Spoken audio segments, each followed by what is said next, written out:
बोलती पुस्तके. ज्यांना वाचनाचा नाद त्यांना बोलती पुस्तके घाली साद. आमचं चॅनल सबस्क्राईब करा आणि सबस्क्राईब करायला इतरांनाही सांगा. नमस्कार श्रोते मित्र हो, बोलती पुस्तके सादर करीत आहे लेखक वासुदेव पाटील लिखित कादंबरी हिरवा चुडा, भाग 11.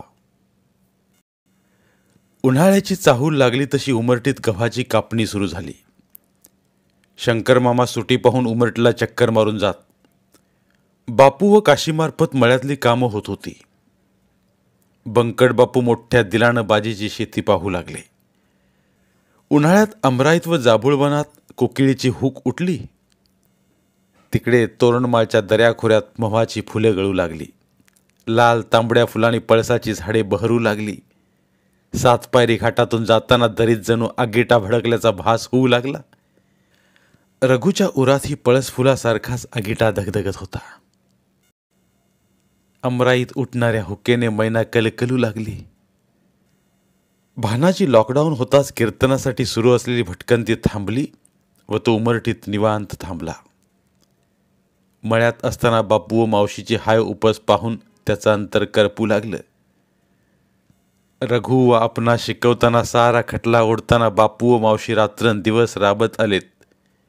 तो धावेवर बसत बापूच्या रापत चालल्या व सुरकुतलेल्या चेहऱ्याकडे पाहू लागला. बापू, आता ही हाय उपस बंद करा.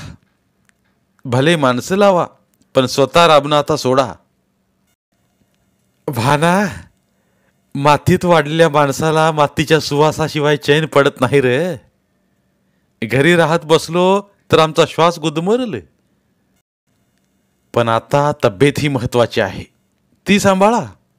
आम्ही आहोत ना.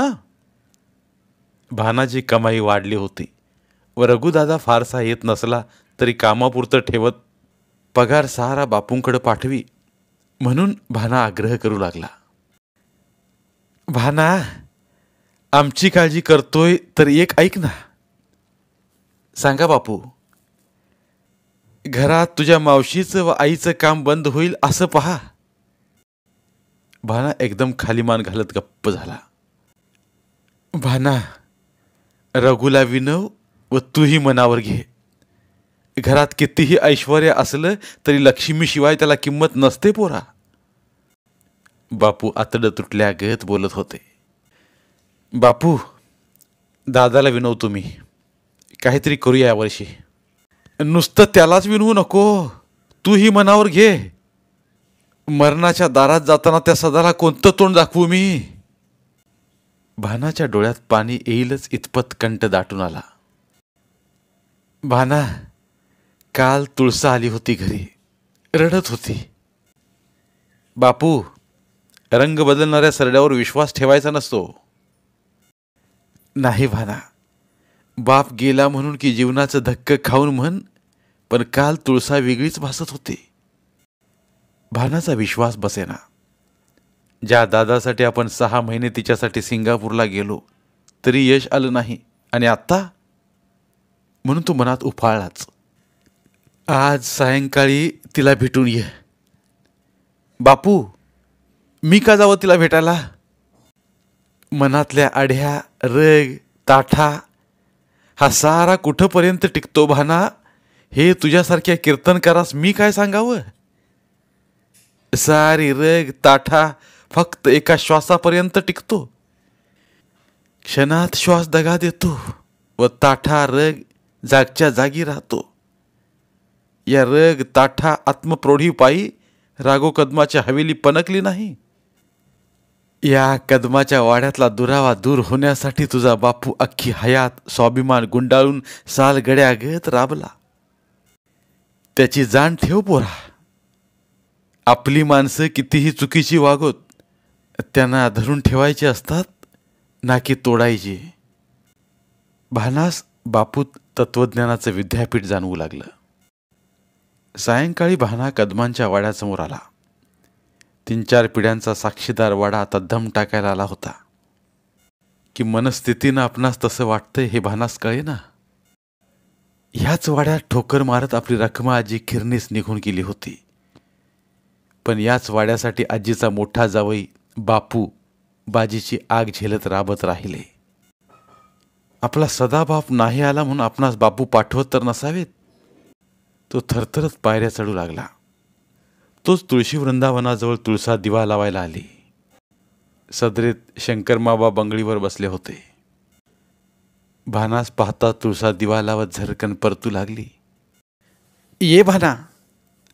वाड्यावर सहसा पाय न ठेवणारा भाना आला याचंच तिला अप्रूप वाटत होतं. शंकरमामानं भानास बसवलं. तुळसा पाणी घेऊन आली. भाना, सारंच चुकत आलं. कदाचित 3 पिढ्यांपासून या वाड्याला तो शापच असावा.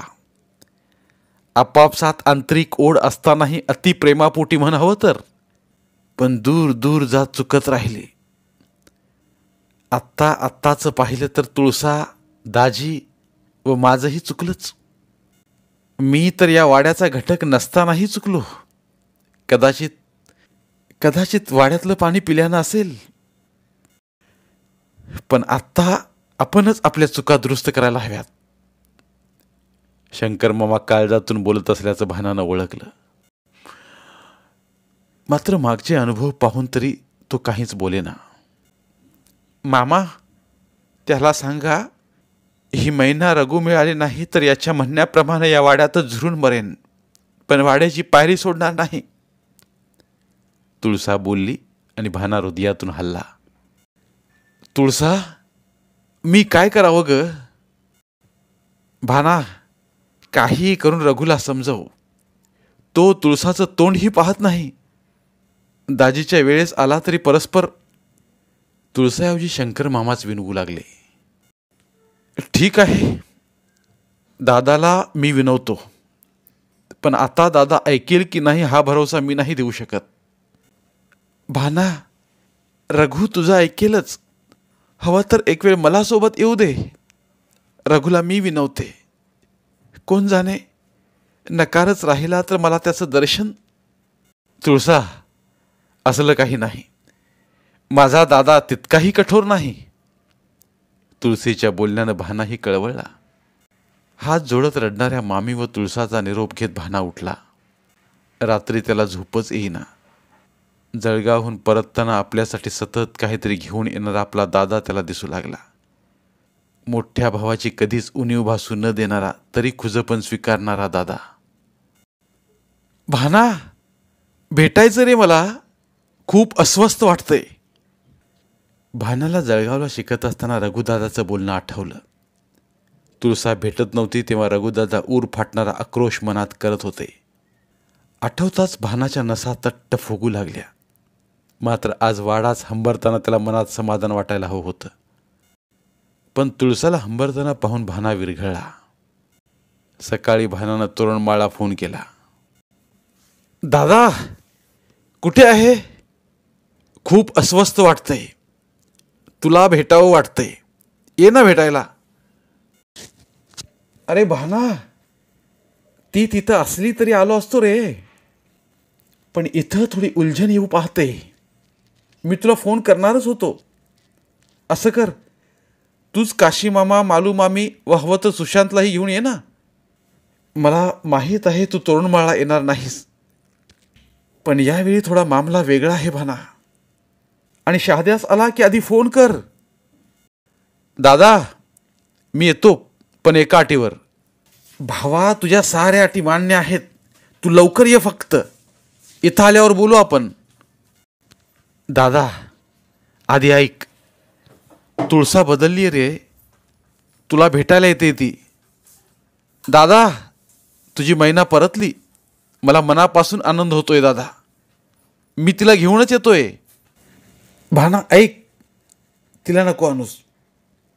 हवं तर नंतर पाहू, पण काशी मामा व मामीला घेऊन तू लवकर निघ. सत्यमची तब्येत. दादा, मी त्यांनाही आणतो, पण तुळसाला घेऊनच येतो मी. तुला भेटावंच लागेल. भानानं काशी मामाला व मामीला तयारी करायला लावलं. अचानक का जायचं विचारल्यावर सत्यमरावाची तब्येत बिघडल्याचं दादा सांगत होते, एवढंच मोगम भाना बोलला. भानानंही ते सिरियसली घेतलं नव्हतं. मालूमामी व काशीस वाटलं की गड्याला लॉकडाऊनमध्ये औषध मिळत नसेल म्हणून बिघडली असावी थोडीफार, पण पोर व नातीसही भेटता येईल म्हणून त्यांनीही तयारी केली. भानानं सुशांतलाही सांगितलं व तुळसालाही. पण सुशांतला अचानक भडगाव जायचं निघाल्यानं आजचाही दिवस असाच गेला. दुसऱ्या दिवशी सकाळीच निघण्याचं ठरलं. तोरणमाळला विचित्र घटनाक्रम आधीच घडून गेला होता, ज्याची उमटला कुणालाच कल्पना नव्हती. लॉकडाऊन झालं व शाळा बंद झाल्या. रघु तुळसा उमरटीत असल्यानं उमरटीत परतलाच नाही. आपलं इथंच बरं आहे असं ठरवत तो तोरणमाळला थांबला होता.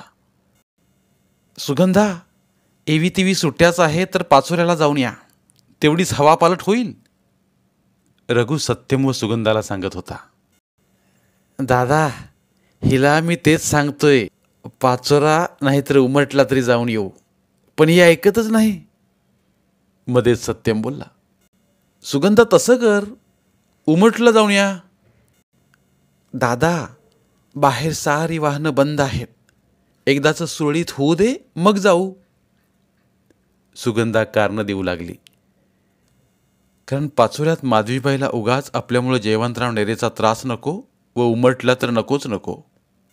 सत्यमराव उमरटीला गेलेच नव्हते व उगाच माई वा इतर कुणी सत्यमला मागच्या बाबी सांगाव्यात म्हणून सुगंधा नाही म्हणत होती. अगं, गाडी हवं तर सुशांतला सांगतो मी, तुम्ही येणार असाल तर जाऊ मग, सुगंधानं तोड काढली व रघु शांत झाला. सत्यमचं पिणं वाढल्यानं मध्यंतरी रघुनं त्याला धुळ्याला नेलं होतं. तेव्हाच डॉक्टरांनी रघुस सत्यमच्या किडनीबाबत इशारा दिला होता. रघुनं सत्यमला दारू बंदच करायला लावली होती. मुलगी झाली म्हणून की डॉक्टरांचा इशारा, पण सत्यम हळूहळू कमी करू लागला होता. त्यात लॉकडाऊनमध्ये तर बंदच होती. शाळांना सुट्ट्या असल्या तरी शिक्षकांना स्थलांतरित मजुरांचं सर्वेक्षण, रेशनवर रेशन वाटपावर संनियंत्रण करत इपोज मशीनवर पावत्या काढणं, कुठं नाक्यावर आरोग्याच्या पथकासोबत सर्वेक्षण करणं अशी कामं सुरूच होती. शालेय पोषण आहार वाटपसाठी व रेशन वाटपासाठी सत्यमला शाळेवर जायचं होतं. 3 दिवसात परतेल असं सुगंधा सांगत तो निघू लागला. नर्मदा काठी बदली झाल्यापासून तो गेला की 10-10 दिवस गायबच राहायचा. पण आता दारू कमी झाल्यापासून तो व्यवस्थित राहू लागल्यानं सुगंधाशी आनंद वाटत होता. लवकर परत या. का ग? रखमा वाट पाहते. फक्त रखमाच? सुगंधा सुखावली. तो सुगंधाजवळ आला व तिला रखमासहित कवेत घेणार तोच बाहेर कोणीतरी आलं. हे राहील बाकी, तुझ्या आईला सांग रखमे, सांगत तो डबा घेऊन हसतच निघाला. सत्यम गेला. 3 दिवस झाले तरी परतला नाही. सुगंधास वाटलं बऱ्याच दिवसांची बंद होती व तिथं मित्र जमल्यावर सुरू पडले असतील. आता 8-10 दिवस येणं नाही, पण तरी 5 दिवसानंतर ती रघुदादाकडे गेली व सत्यम परतला नसल्याचं सांगू लागली. सुगंधा, त्या सत्याला कळायला हवं. घरात लहान पोर, त्यात कोरोनाची अशी स्थिती, तो आधीसारखं समजतो का? पाहतो, उद्या तिकडच्या रूटच्या सहकाऱ्यांना विचारतो, नाहीतर मग मलाच जावं लागेल. रघुनं बऱ्याच लोकांना विचारलं, पण सतत मित्रांचं कोंडावळं घेऊन जाणारा सत्यम त्यावेळेस कुणाला जाताना दिसला नव्हता. मग रघुही चिंतेत पडला, कारण त्याचं गाव पार नर्मदा काठावर, कुठलंच वाहन जाईना तिथं, मोबाईल रेंजचा प्रश्नच नाही. दऱ्या खोऱ्या चेंदत, डगर डोंगर चढत, तर कधी निमुळत्या पायवटनं जंगली श्वापदांपासून बचाव करत जावं लागे. त्यात कोरोनामुळं काही गाववाल्यांनी नवख्या लोकांना पाड्यात येणंच बंद केलेलं. सुगंधा सांगत रघु सत्यमचा तपास करत निघाला. अख्खा दिवस चालल्यावर त्याचं गाव लागलं. रघुला अशा वाटेनं जास्त पायी चालण्याची सवयच नव्हती, कारण तो राहत असल्या तोरणमाळपर्यंत थेट वाहनं होती. रघुचे पाय सुजले. त्यानं कारभाऱ्याची भेट घेत मास्तर आले होते का याबाबत विचारणा केली.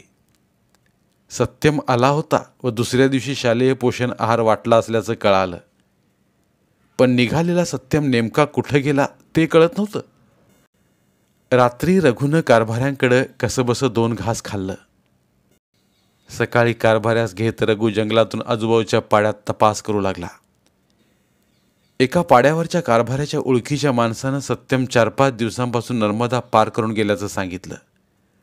सत्यम व त्याचे मित्र नशेत नर्मदा पार जात हे रघुला माहीत होतं. तो तसाच बार्जवर पलीकडे निघाला. पलीकडे 15-20 किलोमीटरच्या परिघात तो फिरला. मध्य प्रदेशातील घनदाट जंगल, अनोळखी भाग कारभाऱ्यासोबत फिरता फिरता तपास लागला. एका सुनसान जागी दरीत सत्यम पडलेला. रघु घाबरला. ठिकाण नाल्याकाठी खोल भागात होतं. रघु गेला तर सत्यम क्षीणपणे खोकत होता. रघु त्यावर संतापला. नाही सांगितल्यावर ही दारू प्यायला असेल व म्हणूनच आजारी पडलाय हीच त्याला शंका. इथून याला न्यायचा कसा? इथंपर्यंत कुठलीच गाडी येणार नाही हे रघुला जंगल पाहूनच कळत होतं. तो रघुला धीर देत परतला. रेंज कुठं मिळेल म्हणून लोकांना विचारलं. तो 3 किलोमीटर धावतच उंच टेकड्यावर गेला. हेल्पलाईनला कॉल केला. उचित ठिकाण सांगितलं, पण त्यांनी तेथपर्यंत यायला असमर्थता दाखवली. नर्मदा क्रॉस करून महाराष्ट्रात नेणं शक्य नव्हतं. त्याने तिकडच्या नंबरला कळवत ठिकाण सांगितलं. सांगितलेल्या ठिकाणापर्यंत नेणं भाग होतं. त्यानं तसं कळवत माघारी येत रघुला पाड्यातून चादर मागत पाठीवर घेतलं. पिऊन सांगाडा झाला असला तरी चढ उतार करत रघु फेसाळला. त्या ठिकाणी येताच ॲम्ब्युलन्स उभीच होती. गाडी निघाली. रघुला कुठं जातोय कळेना. थेट बडवाणीमधील पाटी तालुक्याला नेत दोघांचे स्वॅब घेतले. रघुला दारू पिऊन आजारी पडला असेल अशी शंका होती, पण प्रकरण वेगळंच निघालं. सत्यमला अहवाल येण्याआधीच उपचार सुरू झाले. अहवाल येताच रघु निसटला, पण सत्यम अडकलाच. तो पावेतो तर त्याला ऑक्सिजन द्यायला सुरुवात ही झालेली. रघुला तरी पुढच्या टेस्टसाठी क्वारंटाईन ठेवलं. रघुला आता सुगंधाची भीती वाटू लागली. रघुनं तोरणमाळा ओळखीच्या ठिकाणी कळवत सुगंधाला कॉलवर बोलत सत्यमच्या तब्येतीबद्दल कळवलं. पण बाकी जास्त खोलात न सांगता तिलाही एकाच ठिकाणी थांबायला सांगितलं. तिला शंका आली. सुगंधा, तसं नाही ग, पण परिस्थिती गंभीर असल्यानं बाहेर फिरू नको म्हणून सांगतोय. रघु सावध करत म्हणाला. दादा, मी हंबर्डीहून मामास बोलवते व मीच येते. सत्यम कुठं आहे ते सांग. सुगंधा, मूर्ख बनू नकोस. मी त्याला बरं वाटलं की लगेच आणतो. सुगंधा रडतच थांबली. सत्यम ढासळतच गेला व दुसऱ्या चाचणीत रघुही अडकला. सत्यमला उचलून 3-4 किलोमीटर आणलं. ह्यातच आपण अडकलो हे त्यानं ओळखलं. नेमका त्याच वेळी भानाचा फोन आला होता. रघुला क्वारंटाईन सेंटरकडून वार्डाकडेच नेलं जात होतं. आपण जर भानास सांगितलं तर भाना साऱ्यांना घेता येईल. महिना तर येईलच. म्हणून त्यानं सत्यम आता टिकणार नाहीच हे ओळखून काशी मामा व मालू मामीस बोलवायला सांगितलं. भानाला व सुशांतलाही त्यानं बोलवून घेतलं. अशा विचित्र घटनाक्रमात रघुची पंचायत झाली. सत्यम वाचत नाही हे रघुला भरती करतेवेळी जाणवत होतं. म्हणून आता साऱ्यांना बोलावणं भाग होतं व त्याचवेळी भानाचा फोन आला होता. भाना व सुशांत सर्वांना घेत निघाले. धुळ्याला आले. तोच रघुचा फोन आला. भाना ऐक, काशी मामा, मालू मामी व सुशांतला परस्पर पाठीला पाठव. दादा, पाटी? कुठं आलं हे? आणि तू तिकडे कसा? रघुनं थोडक्यात सत्यमबाबत 10-12 दिवसात घडलेला सारा क्रम सांगितला, पण तरी स्वतःबाबत काहीच बोलला नाही. भाना, तू सुगंधावर रकमाला लगेच दवाखान्यात पाठवत स्वॅब द्यायला लाव. रघुदादा बोलला व भाना घाबरला. दादा तू? भाना भयभीत होत विचारू लागला. रघुनं तरी भानास तो निगेटिव्ह असल्याचं सांगितलं. भानाला कळेना कोणी कुठं जावं. त्यानं गाडी देत सुशांतला तोरणमाळा पाठवायचं ठरवलं व तो सत्यमसाठी पाटीकडे निघू लागला. भाना ऐक, सत्यमसाठी काशीकाकाला घेत मी निघतो. तू मामी व तुळसास घेत सुगंधा व मुलीसाठी जा. पाटीला रघुदादा आहेच म्हणून सुशांत बोलला. भाना पुन्हा गोंधळला. त्यानं धुळ्यातल्या ओळखीवाल्याची गाडी मागवली. एकावर तुळसा व मालूमामीस घेत तो स्वतः तोरणमाळ निघाला. सुशांत व काशीमामा आग्रा हायवे पकडत पाटीकडे निघाले. सर्व दानाफान झाली. निर्णय क्षमताच कुंठित झाल्या गत. पाटीला सुशांत पोहोचला आणि सत्यमची श्वासासाठी चाललेली अखेरची लढाई संपली. सत्यमच्या जाण्याचा रघुदादानंही धसका घेतला. सुशांतला खरा धसका रघुदादाच पॉझिटिव्ह असल्याचं समजल्यावर बसला. भाना तोवर तोरणमाळला पोहोचला. त्यानं लगेच सुगंधावर रखमास दवाखान्यात नेलं. तोवर तर सुशांतचा निरोप आला. भाना, सत्यम तर गेलाच, पण आपला दादा. भाना ऐकताच गर्भगळीत झाला. त्याला पाल चुकचुकत होतीच, पण दादानं त्यास गाफील केलं. त्याही स्थितीत त्यानं नाशिकला विश्वासरावाकडून हालचाली गतिमान केल्या. रघुदादास लगेच खाजगी उपचारासाठी तिथून नाशिकला हलवण्याचं ठरवलं. सुगंधावर रखमास अहवाल येईपर्यंत स्वतंत्र ठिकाणी थांबवलं. तुळसा व मालूमामी सुरक्षित अंतर ठेवत सुगंधाची काळजी घ्यायला लावली. भानानं पाचोऱ्यास जयकांत नेरे व माधवीबाईस कळवलं, पण त्यांचा असाच रिप्लाय येत नव्हता तर कोरोना काळात प्रश्नच नव्हता. साऱ्यांचं अचानक येणं, आपल्याला स्वॅबसाठी आणणं, त्या दिवशी रघुदादाचं अडखळणं व एवढे दिवस होऊनही सत्यम व रघुदादाचं न परतणं यानं धास्तावलेली सुगंधा बिथरलीच. ती दूर बसल्या आईस विचारू लागली, आई, खरं सांग, सत्यम कसा आहे? सुगंधा, असं कसं विचारतेस ग? रघुदादा आहे ना त्यांच्याजवळ, आणि आता तुझे बाबाही गेलेत त्यांना आणायला. मालूबाई हुंदका दाबू लागल्या. भाना, जगदंबेच्या साक्षीनं भरलेल्या या चुड्याची शपथ आहे, खरं सांग. एकच अकांत करीत ती विचारू लागली. भाना सुगंधाचा अहवाल काय येतो म्हणून लपवत होता, पण त्याची नजर तिच्या हातातल्या हिरव्या चुड्यावर गेली व शपथ मोडणं जमलंच नाही. त्याच्या डोळ्यात आसवं तरारली व त्याची मान खाली झुकू लागली. खाली झुकणाऱ्या मानेनं दिलेलं उत्तर तिनं ओळखलं. जीवा पाड जपलेला चुडा ज्याच्या नावानं भरलाय त्याच्या समोरच कसा फोडू या धर्मसंकटात आक्रंदत असतानाच शेवटच्या दिवशी शाळेत जाणारा सत्यम मागे फिरत रखमासहित आपणास मिठी मारू पाहत होता. तोच बाहेर आवाज आला व हे राहील बाकी, तुझ्या आईला सांग रखमे. हे सत्यमचं शेवटचं वाक्य आठवलं. ती भिंतीला डोके आपटू लागली. ना बाप, ना आई, ना घर, ना जमीन सुगंधा. हेही आठवलं व तिनं भिंतीला जोरात हात आपटत हिरवा चुडा फोडला. चुड्याचे तुकडे जमिनीवर पडले तरी तिला ते उचलावेसे वाटले नाहीत. आता भाना भिंतीच्या आधारानं थरथरत उभा. मालूबाई व तुळसाजवळ जाईनात. भानाला असह्य झालं. त्यानं कसला कसला विचार न करता तिला धरलं व तिच्या कपाळावरील जणू लाल निशाण उतरवत नीतीपुढे शरणागती पत्करणारं पांढरं निशाण तिच्या भाळी दिसू लागलं. स्वॅब दिल्याची जाणीव होताच तिनं भानास दूर लोटलं व तीही दूर सरली. सर्व विचित्र खोडा. भानानं काशीमामास व हंबर्डीच्या मामास विचारलं. वैद्यकीय पथकामार्फतच काशीमामा व सुशांतनं सत्यमला कोरोना काळातील सारी दक्षता पाळत सद्गतीस पाठवलं. व्यसनी असला तरी पहिल्या भेटीतच पुरीचं नामकरण करायला लावणारा गरीब सत्यम भानास आठवला व त्याच्या हृदयातून हुंदका बाहेर निघालाच. सायंकाळपर्यंत रघुदादास आणणारी ॲम्ब्युलन्स धुळ्यास आली. तिच्या मागोमाग वेगळ्या गाडीनं भानाही निघाला. रघुदादास विश्वासराव अक्कामार्फत खाजगी दवाखान्यात भरती करत उपचार सुरू झाले. दुसऱ्या दिवशी सुगंधा व रखमालाही सुरुवात असल्याचं कळताच भानानं सुशांतला त्यांना नाशिकलाच अनावयास लावलं. मध्ये कुणालाच आत सोडलं जात नसे. तरी भानानं विश्वासरावांकरवी सारी खबरदारी घेत रघुदादाची भेट लांबून घेतलीच. 5 दिवसात सुगंधा व रखमाला सोडण्यात आलं. दोघांना घेत सुशांत उमरटीस आला. पांढऱ्या कपाळानं सत्यमच्या दुःखात बुडाल्या सुगंधास आणखी काही दिवस वेगळंच ठेवलं. तुळसा भानास पुन्हा पुन्हा फोन करत विनवत होती. भान्या, ऐक ना, फक्त एकदाच भेटू देणारे.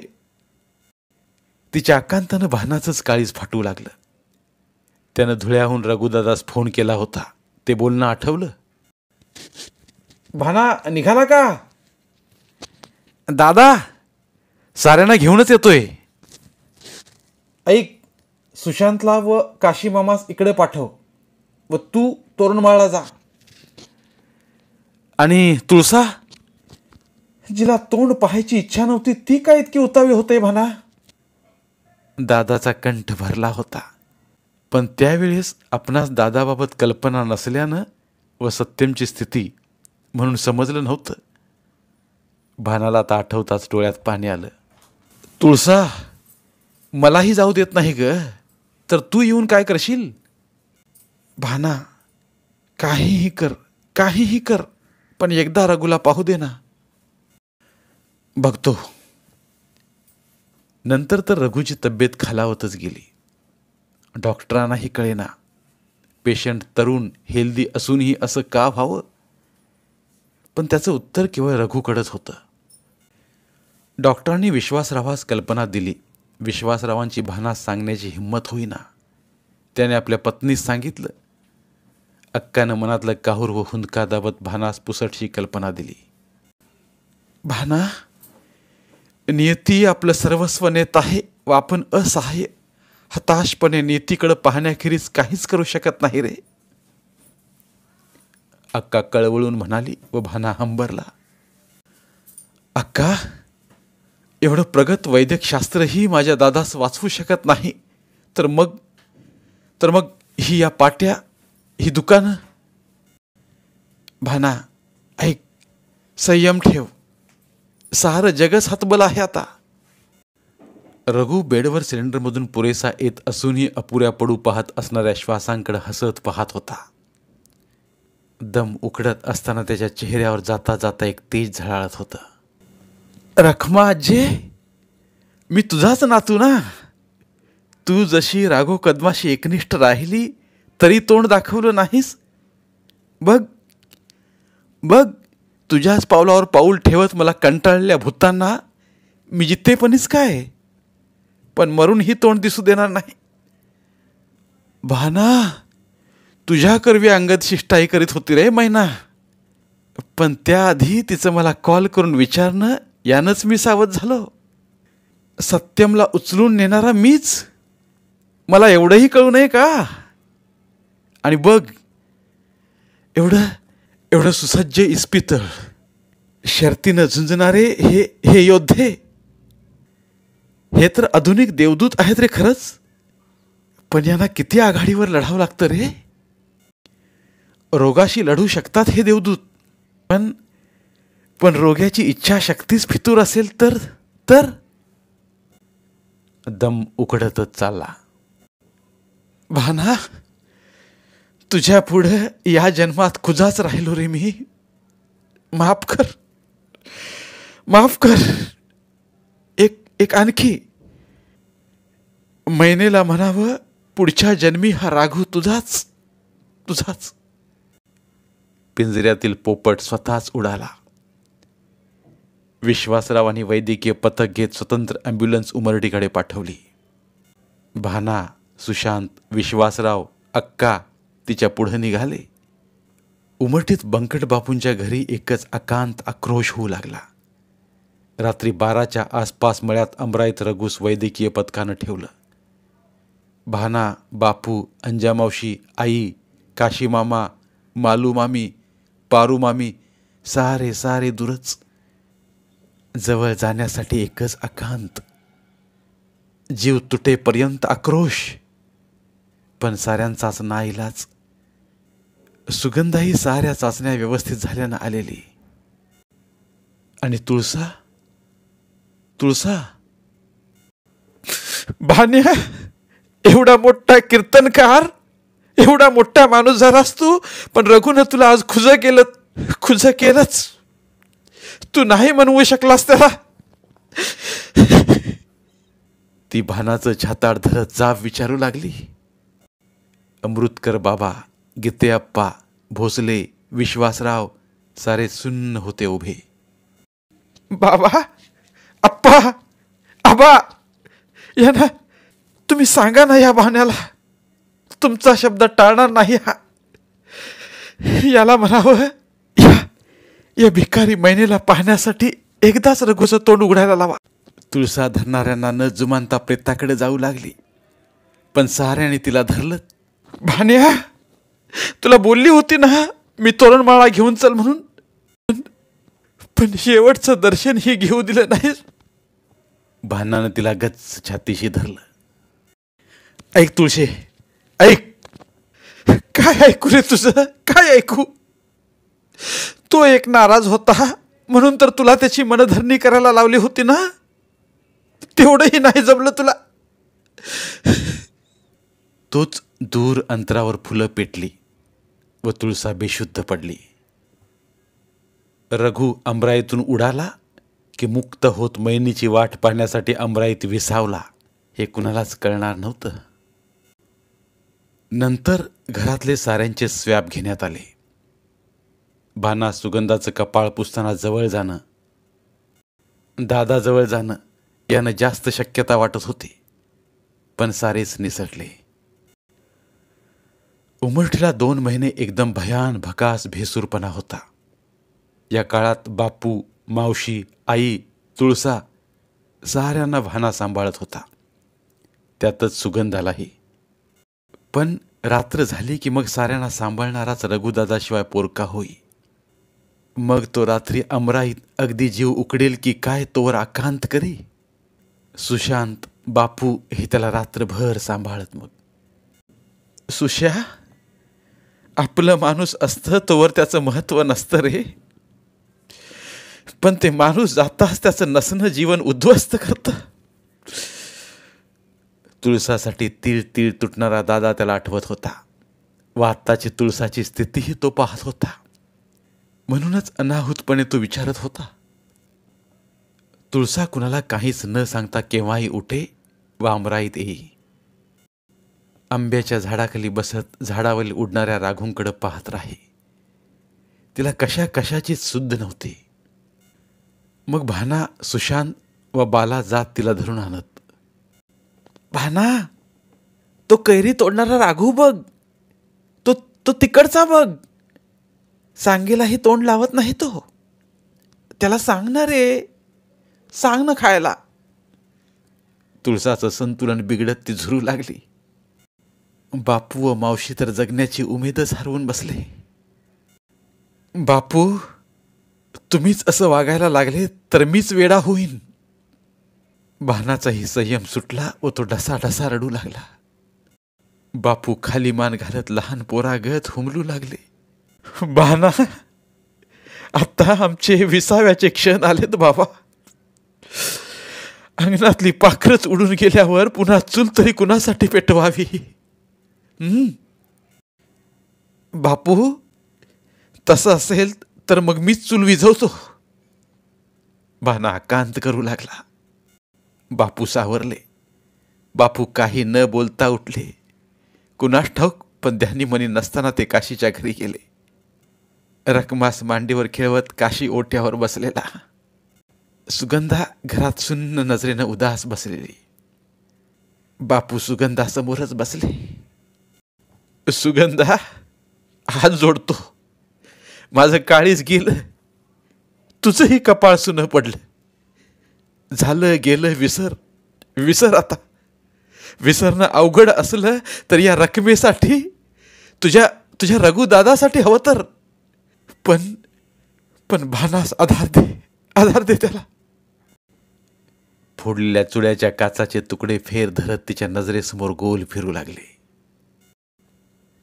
ना बाप, ना आई, ना घर आठवलं व तुकडे पुन्हा विखुरले. हे बाकी राहील, तुझ्या आईला सांग रकमे. आता तर सारेच तुकडे दूर दूर विखुरले. ती रडू लागली.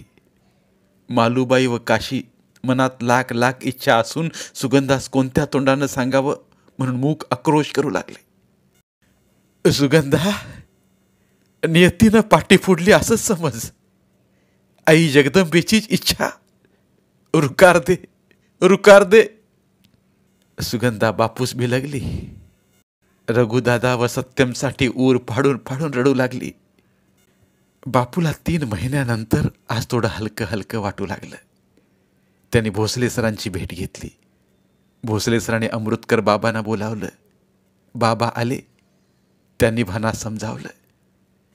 पण भाना बाबाच्या पायाशी पडत विनवू लागला. बाबा, प्राण मागा एका क्षणात देईन, पण माझा दादा गेलाय आणि मी मंडपात उभा राहू हे कदापि शक्य नाही. महिने पायी माझा दादा गेला. आता तो खेळ कदापि नाही, कदापि नाही. हे ऐकताच बाबाच थरारले. त्याने सुगंधाची भेट घेतली. पोरी, बापूचं घर वाचवायचं असेल, राघव कदमाचा वाडा वाचवायचा असेल, तर तुला सारं दुःख विसरत भानाला राजी करावंच लागेल. हो. सुगंधा थरथरली. बाबा, माझ्या जखमा ओल्या असताना जुन्या जखमांची खपली कशी काढू मी? बघ, एका मोठ्या कीर्तनकारास उभा राहायचंय की त्याला मातीमोल करायचंय हे तुझ्या हातात आहे आता. बाबा, सावरू तर द्या मला. भाना मातीमोल होणार नाही यासाठी मी समिदाही व्हायला तयार आहे. हो. बाबानं सुगंधास आशीर्वाद दिला. बाबा व भोसले भानास पुन्हा भेटले. भाना, सावर स्वतःला. आणखी एक, सुशांतकडे पहा. भानास सुशांतबाबत समजलं नाही. तुळसास वाचवायचं असेल तर सुशांत हा एक पर्याय आहे. बाबा अडखळत बोलले. भाना चमकला. त्यानं असा विचारच केला नव्हता. बाबा परतले. काळ गेला. सुशांत भाना व बाबाच्या सांगण्यावरून तुळसास सावरू लागला. शंकरमामा व आईनं हळूहळू तिला समजावलं. लॉकडाऊन हळूहळू काही अंशी शिथिल होऊ लागलं होतं. बापूला व वडिलास घे सुगंधा रकमासहित नंतर भानास भेटली. सुगंधाला 4-5 महिन्यात आज तो पाहत होता. अगदी रया गेलेली सुगंधा दिसताच त्याच्या काळजात कालवा कालव झाली. ती कालवा कालव दादासाठी होती की सुगंधासाठी हेच त्याला कळेना. सुगंधा एक शब्दही न बोलता त्याला पाहत उभी राहिली. कोंडी फुटना. बोला काहीतरी. बापू कलकलून कातावले. सुगंधानं थरथरत्या हातानं रकमास भानाकडे दिलं. जाणाऱ्यास कदाचित नियतीचा टाक माहीत असावा, म्हणून तुझ्याकडून हिचं नामकरण उरकून गेला. आता हिचं काय करू मी? भानाचा पाझर फुटला. त्यानं रखमा आजीस घेतलं व तिच्या सभे सुगंधास गच्च गच्च मिठी मारली. खिशातला चुडा काढत बापू व काशी समोर तिच्या हातात धरला.